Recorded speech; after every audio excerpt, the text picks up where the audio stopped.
Hey there, finance enthusiasts. Today, I'm diving into a crucial topic for anyone in the accounting and finance field, recognizing and addressing GAAP compliance issues. Buckle up, because this is vital for ensuring the accuracy and reliability of financial statements. First up, revenue recognition. One common issue is companies recognizing revenue before it's actually earned. According to GAAP, revenue should only be recognized when it's realized or realizable and earned. For example, if a software company sells a subscription service that includes ongoing updates and customer support, recognizing the full subscription fee upfront instead of spreading it over the subscription period is a no-go. Next, let's talk about expense matching. The principle here is that expenses should be recorded in the same period as the revenues they help generate. Imagine a manufacturing company that pays for raw materials in December but only uses them in January. Under GAAP, the expense should be recognized in January when the related products are sold, not in December. Moving on to inventory valuation. Misvaluing inventory can significantly distort the cost of goods sold and net income. GAAP dictates that inventory should be valued at the lower of cost or market value. For instance, a retailer holding outdated inventory must adjust its value to the lower market value, not the original purchase cost. Now, depreciation and amortization. Accurate calculation is key here.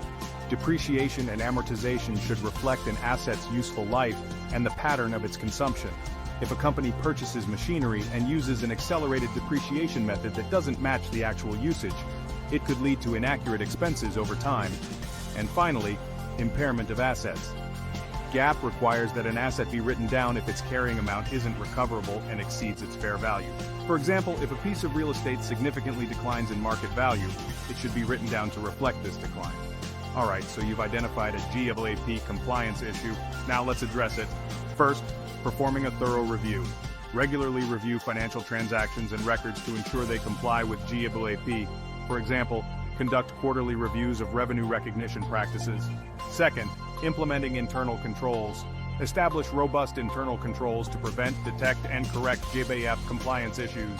This might involve segregation of duties and regular audits. Third, training and education. Keep your accounting staff updated on GAAP changes and best practices.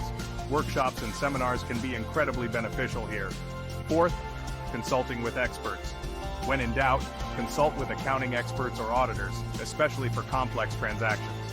Before a major acquisition, for instance, consult with external auditors to ensure correct GAAP application.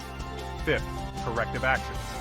If a GAAP compliance issue is identified, take corrective actions immediately. This may involve restating financial statements or adjusting entries. And finally, regular audits and assessments.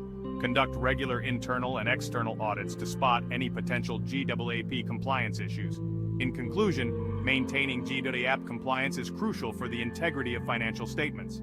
By recognizing common compliance issues and addressing them through thorough review, internal controls, ongoing education, and expert consultation, companies can ensure accurate and reliable financial reporting.